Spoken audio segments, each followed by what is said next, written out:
Hi hello friends, welcome back to my channel. ಇವತ್ತು ದೇಹಕ್ಕೆ ತಂಪು ಕೊಡುವ ಸಜ್ಜೆ ಅಂಬಲಿ ಹೇಗೆ ಮಾಡೋದು ಅಂತ ಹೇಳ್ಕೊಡ್ತೀನಿ. ಎಲ್ಲರೂ ರಾಗಿ ಅಂಬಲಿ ಟ್ರೈ ಮಾಡಿರ್ತೀರ. ಸಜ್ಜೆ ಅಂಬಲಿನ ತುಂಬ ಈಸಿಯಾಗಿ ಸಖತ್ತಾಗಿ ಟೇಸ್ಟಿಯಾಗಿ ಹೇಗೆ ಮಾಡೋದು ಅಂತ ಹೇಳ್ಕೊಡ್ತೀನಿ. ನನ್ನ ಮೆಥಡ್ನ ನೀವು ಫಾಲೋ ಮಾಡಿ. ನಾನಿಲ್ಲಿ 1/4 kg ಆಗೋಷ್ಟು ಸಜ್ಜೆ ತೊಗೊಂಡಿದ್ದೀನಿ. ಇದನ್ನು ಒಂದು ಬೌಲಲ್ಲಿ ನಾನು ಮೆಜರ್ಮೆಂಟ್ ತೊಗೊತಾ ಇದ್ದೀನಿ. ನೀವು ಯಾವ ಬೌಲಲ್ಲಿ ತೊಗೊಳ್ತೀರೋ ಮೆಜರ್ಮೆಂಟ್ ಪಕ್ಕವಾಗಿರಬೇಕು. ಈ ಒಂದು ಬೌಲಲ್ಲಿರೋ ಸಜ್ಜೆನ ಈಗ ಒಂದು ಬಟ್ಲಿಗೆ ಹಾಕ್ಕೊತಾ ಇದ್ದೀನಿ. ಇದನ್ನು ಹಾಕ್ಕೊಂಬಿಟ್ಟು ಚೆನ್ನಾಗಿ ವಾಶ್ ಮಾಡೋಣ. 1-2 ಸತಿ ಕಲ್ಲಿದ್ದರೆ ನೀಟಾಗಿ ವಾಶ್ ಮಾಡಿ ತಗೊಳ್ಳಿ. ಈಗ 1 ಅವರ್ ಇದು ನೆನಿಬೇಕು. ನೀರು ಹಾಕಿಬಿಟ್ಟು ಇದನ್ನ ಒಂದು ಮುಚ್ಚಳ ಮುಚ್ಚಿಬಿಟ್ಟು 1 ಅವರ್ ನೆನೆಯಕ್ಕೆ ಬಿಡೋಣ. ಈಗ ನೋಡಿ, ಒಂದು ಮುಚ್ಚಳ ಮುಚ್ಚಿಬಿಟ್ಟು ಒಂದು ಸೈಡಿಗೆ ಇಟ್ಟಿದ್ದೀನಿ. ಇವಾಗ ಮುಚ್ಚಳ ತೆಗೆದ್ಬಿಟ್ಟು ತೋರಿಸ್ತಿದ್ದೀನಿ ನೋಡಿ, ಸಜ್ಜೆ ಚೆನ್ನಾಗಿ ನೆಂದಿದೆ. ಈ ನೆಂದಿರೋ ಸಜ್ಜೆನ ಇವಾಗ ಬಸ್ಕೊಬೇಕು, ಸ್ಟ್ರೈನ್ ಮಾಡ್ಕೊಬೇಕು. ಸ್ವಲ್ಪನೂ ನೀರಿರಬಾರ್ದು. ಆ ಥರ ನಾವು ಒಂದು ಜಲ್ಡಿಲಿ ನಾವು ಸೋಸ್ಕೊಂಡ್ಬಿಡೋಣ, ಸ್ಟ್ರೈನ್ ಮಾಡ್ಕೊಂಡ್ಬಿಡೋಣ. ನೋಡಿ, ಇಲ್ಲಿ ಈ ಥರ ನಿಧಾನಕ್ಕೆ ತೆಗೆದು ಹಾಕ್ಕೊತಾ ಇದ್ದೀನಿ. ಸಜ್ಜೆ ಚೆನ್ನಾಗಿ ನೆಂದಿದೆ. 1 ಅವರ್ ನೆಂದರೆ ಸಾಕು. 2 ಅವರ್ಸ್ ನೆಂದರೂ ಪರವಾಗಿಲ್ಲ, ಆದರೆ ಹಾಫ್ ಆನ್ ಅವರ್ಗಿಂತ ಜಾಸ್ತಿ ನೆನಿಬೇಕು ಸಜ್ಜೆ. ನೋಡಿ, ಇವಾಗ ಇದನ್ನು ನೀರನ್ನೆಲ್ಲ ನೀಟಾಗಿ ಸ್ಟ್ರೈನ್ ಮಾಡ್ಕೊತಾ ಇದ್ದೀನಿ. ಸಜ್ಜೆಯಲ್ಲಿ ಸ್ವಲ್ಪನೂ ನೀರಿರಬಾರ್ದು. ನೀಟಾಗಿ ಸೋಸ್ಕೊಂಡ್ರೆ ನೀವು ಮಿಕ್ಸಿ ಜಾರ್ನಲ್ಲಿ ಹಾಕಬೇಕಾದ್ರೆ ಉದುರಿಯಾಗಿ ನೀಟಾಗಿ ಬರುತ್ತೆ. ನೋಡಿ, ಇವಾಗ ಮಿಕ್ಸಿ ಜಾರ್ನಲ್ಲಿ ಹಾಕ್ಕೊತಾ ಇದ್ದೀನಿ. ನೀರೆಲ್ಲ ನೀಟಾಗಿ ಫುಲ್ ಡ್ರೈ ಆಗಿದೆ. ಈಗ ನಾನು ಮಿಕ್ಸಿ ಜಾರ್ನಲ್ಲಿ ಹಾಕಿಬಿಟ್ಟು ಪಲ್ಸ್ ಮೋಡಲ್ಲಿ ತರಿಯಾಗಿ ಇದನ್ನು ಗ್ರೈಂಡ್ ಮಾಡ್ಕೊತಾ ಇದ್ದೀನಿ. ಈಗ ನೋಡಿ, ಮಿಕ್ಸಿ ಜಾರ್ನಲ್ಲಿ ಹಾಕಿಬಿಟ್ಟು ಪಲ್ಸ್ ಮೋಡಲ್ಲಿ ತರಿಯಾಗಿ ಗ್ರೈಂಡ್ ಮಾಡ್ಕೊಂಡಿದ್ದೀನಿ. ನೋಡಿ, ಈ ಥರ ಸ್ಪೂನಲ್ಲಿ ತೆಗೆದು ತೋರಿಸ್ತಾ ಇದ್ದೀನಿ. ನೋಡಿ, ಸರಿಯಾಗಿ ಕಾಣಿಸ್ತಾ ಇಲ್ಲ ಅಂದರೆ ನೋಡಿ, ಕೈಯಲ್ಲಿ ತೆಗೆದು ತೋರಿಸ್ತಾ ಇದ್ದೀನಿ. ತರಿಯಾಗಿ ಈ ಥರ ನೀವು ಮಾಡ್ಕೊಬೇಕು ಸಜ್ಜೆನ ಮಿಕ್ಸಿ ಜಾರ್ನಲ್ಲಿ ಹಾಕಿ.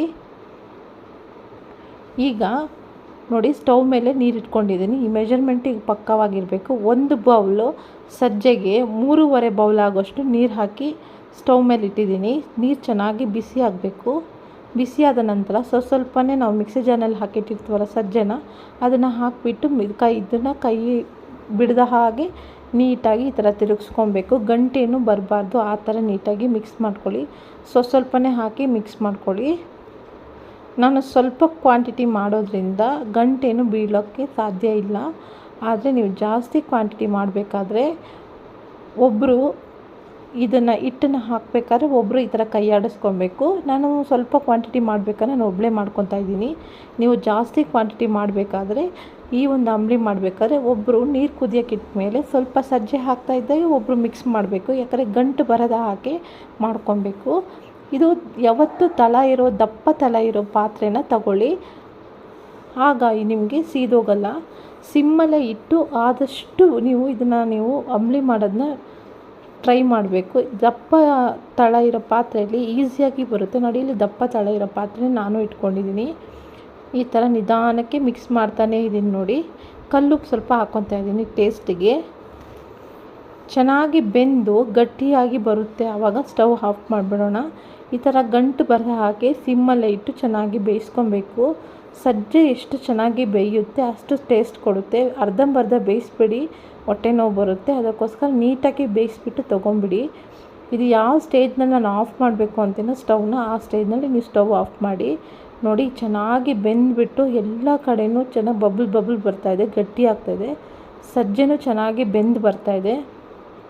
ನೋಡಿ, ಈ ಥರ ಪೂರ್ಣ ಬಬಲ್ಸ್ ಬರ್ತಾಯಿದೆ. ಈಗ ಸಜ್ಜೆನೂ ಚೆನ್ನಾಗಿ ಬೆಂದಿದೆ. ನೋಡಿ, ಈ ಥರ ಎತ್ತಿ ನೋಡಿದಾಗ ಉಯ್ದಾಗ ಸ್ವಲ್ಪ ಗಟ್ಟಿ ಪ್ರಮಾಣ ಬಂದಿರಬೇಕು. ಸಿಮ್ಮಲ್ಲೇ ಬೇಯಿಸಿರೋದ್ರಿಂದ ಚೆನ್ನಾಗಿ ಬೆಂದಿದೆ. ಇದನ್ನು ಒಂದು ಸೈಡಿಗೆ ಇಟ್ಟಿದ್ದೆ. ತಣ್ಣಗಾದಮೇಲೆ ನಾವು ಮಿಕ್ಸ್ ಮಾಡೋಕ್ಕಾಗೋದು. ಪೂರ್ಣ ತಣ್ಣಗಾಗಿದೆ. ತಣ್ಣಗಾದಮೇಲೆ ಇದನ್ನು ನಾವು ಮಿಕ್ಸಿಂಗ್ ಮಾಡೋಣ. ನೋಡಿ, ಈಗ ಒಂದು ಸೌಟ್ನಲ್ಲಿ ನೀರು ಎತ್ಕೊಂಡ್ಬಿಟ್ಟು ಈ ಥರ ತೆಗಿಬೇಕು ಸೈಡಿಂದ. ಇದೊಂದು ಬಟ್ಲಿಗೆ ಹಾಕೋಣ. ಸಜ್ಜೆ ಅಂಬಲಿ ರೆಡಿಯಾಗಿದೆ. ಇದನ್ನು ಮಿಕ್ಸ್ ಮಾಡಬೇಕಲ್ಲ ಮೊಸರು ಜೊತೆ. ಹಾಗೆ ಕುಡಿಯೋಕ್ಕಾಗಲ್ಲ ಸಜ್ಜೆ ಅಂಬಲಿ, ಮೊಸರು ಅಥವಾ ಮಜ್ಜಿಗೆ ಜೊತೆನೇ ಕುಡಿಯೋಕ್ಕಾಗೋದು. ಈಗ ಸಜ್ಜೆ ಅಂಬಲಿನ ಒಂದು ಬೌಲಿಗೆ ಹಾಕ್ಕೊತಾ ಇದ್ದೀನಿ ರೆಡಿಯಾಗಿದ್ದು. ನಿಮಗೆ ಎಷ್ಟು ಬೇಕೋ ಅಷ್ಟು ನೀವು ಮಿಕ್ಸ್ ಮಾಡ್ಕೊಬೇಕು. ನಾನಿಲ್ಲಿ 1 ಲೋಟ ಆಗೋಷ್ಟು ಮಿಕ್ಸ್ ಮಾಡ್ಕೊತಾ ಇದ್ದೀನಿ. ಈಗ ಇದಕ್ಕೆ ಗಟ್ಟಿ ಮೊಸರು ಹಾಕ್ಕೊತಾ ಇದ್ದೀನಿ. ಮೊಸರು ಹಾಕ್ಬಿಟ್ಟು ಸ್ವಲ್ಪ ನೀರು ಹಾಕ್ಕೊತಾ ಇದ್ದೀನಿ. ಸ್ವಲ್ಪ ಪುಡಿ ಉಪ್ಪು ಹಾಕ್ಕೊತಿದ್ದೀನಿ. ನೋಡಿ ಉಪ್ಪು ಹಾಕ್ಕೊಳ್ಳಿ, ಯಾಕಂದರೆ ಆಲ್ರೆಡಿ ಸಜ್ಜೆಯಲ್ಲಿ ನಾವು ಉಪ್ಪು ಹಾಕಿ ನಾವು ಬೇಯಿಸಿರೋದ್ರಿಂದ ಸ್ವಲ್ಪ ಉಪ್ಪು ಹಾಕ್ಕೊಂಡು ಕಡಿಮೆನೇ ಹಾಕಿ ಕೈಯಲ್ಲಿ ಚೆನ್ನಾಗಿ ಮಿಕ್ಸ್ ಮಾಡ್ಕೊಳ್ಳಿ. ನಿಮಗೆ ಕೈಯಲ್ಲಿ ಮಿಕ್ಸ್ ಮಾಡೋದು ಇಷ್ಟ ಇಲ್ಲ ಅಂದರೆ ಸ್ಪೂನಲ್ಲಿ ಕೂಡ ಮಿಕ್ಸ್ ಮಾಡ್ಕೊಬೋದು. ಎಲ್ಲರೂ ಅಂಬಲಿ ಆದಷ್ಟು ಕೈಯಲ್ಲೇ ಮಿಕ್ಸ್ ಮಾಡ್ತಾರೆ, ಇಲ್ಲ ನಿಮ್ಗೆ ಇಷ್ಟ ಇಲ್ಲ ಅಂದರೆ ಸ್ಪೂನಲ್ಲೂ ಮಿಕ್ಸ್ ಮಾಡ್ಕೊಬೋದು. ನೋಡಿ ಚೆನ್ನಾಗಿ ಮಿಕ್ಸ್ ಮಾಡಿ ಇಟ್ಟಿದ್ದೀನಿ. ಇದು ನೋಡಿ ಇವಾಗ ಸೌಟಲ್ಲಿ ಮಿಕ್ಸ್ ಮಾಡಿ ತೋರಿಸ್ತಿದ್ದೀನಿ. ನೋಡಿ ಇಷ್ಟು ಗಟ್ಟಿ ಇರಬೇಕು ಇವತ್ತು ಅಂಬಲಿ. ಇದನ್ನು ಒಂದು ಸರ್ವಿಂಗ್ ಬೌಲಲ್ಲಿ ಹಾಕ್ಕೊತಾ ಇದ್ದೀನಿ. ನೋಡಿ ಎಷ್ಟು ಚೆನ್ನಾಗಿ ಯಮ್ಮಿ ಆಗಿರೋ ಬಿಸಿಲಿಗೆ ತಂಪು ಕೊಡೋ ಒಂದು ಸಜ್ಜೆ ಅಂಬಲಿನ ನಿಮಗೆ ತೋರಿಸ್ಕೊಟ್ಟಿದ್ದೀನಿ. ತುಂಬ ಈಸಿ ಫ್ರೆಂಡ್ಸ್ ಮಾಡೋದು. ನೀವು ಸಹ ಮಾಡಿ ನೋಡಿ, ಮನೇಲಿ ಹೇಗೆ ಬಂತು ಅಂತ ತಿಳಿಸಿ. ಇದನ್ನು ವಿಡಿಯೋನ ಸ್ಕಿಪ್ ಮಾಡಿದ ಹಾಗೆ ನೋಡಿ, ಮತ್ತು ನನ್ನ ವಿಡಿಯೋಗಳನ್ನು ಹೀಗೆ ಪ್ರೋತ್ಸಾಹಿಸಿ. ನನ್ನ ಚಾನಲ್ನ ಹೊಸ್ದಾಗಿ ನೋಡೋರಾಗಿದ್ದರೆ ಸಬ್ಸ್ಕ್ರೈಬ್ ಮಾಡ್ಕೊಳ್ಳಿ. ಆಲ್ರೆಡಿ ನೋಡೋರಾಗಿದ್ದರೆ ಎಂಕರೇಜ್ ಮಾಡಿ. ನನ್ನ ವಿಡಿಯೋಗಳನ್ನು ಮಧ್ಯದಲ್ಲಿ ಸ್ಕಿಪ್ ಮಾಡಿದ ಹಾಗೆ ನೋಡಿದ್ರೇ ಪೂರ್ಣ ವಿವರ ನಿಮಗೆ ಗೊತ್ತಾಗೋದು. ನಾನು ಒಂದು ರೆಸಿಪಿನ ಹೇಗೆ ಮಾಡಿದ್ದೆ ಅಂತ ಸ್ಕಿಪ್ ಮಾಡಿ ನೋಡಿದರೆ ನಿಮಗೆ ಗೊತ್ತಾಗಲ್ಲ. ಈ ವಿಡಿಯೋ ಇಷ್ಟವಾದಲ್ಲಿ ಲೈಕ್, ಶೇರ್ ಮಾಡಿ, ಕಮೆಂಟ್ ಮಾಡಿ, ಮರೆಯದೆ ಸಬ್ಸ್ಕ್ರೈಬ್ ಮಾಡಿ. ಧನ್ಯವಾದಗಳು ಫ್ರೆಂಡ್ಸ್. ಟಾಟಾ ಬಾಯ್.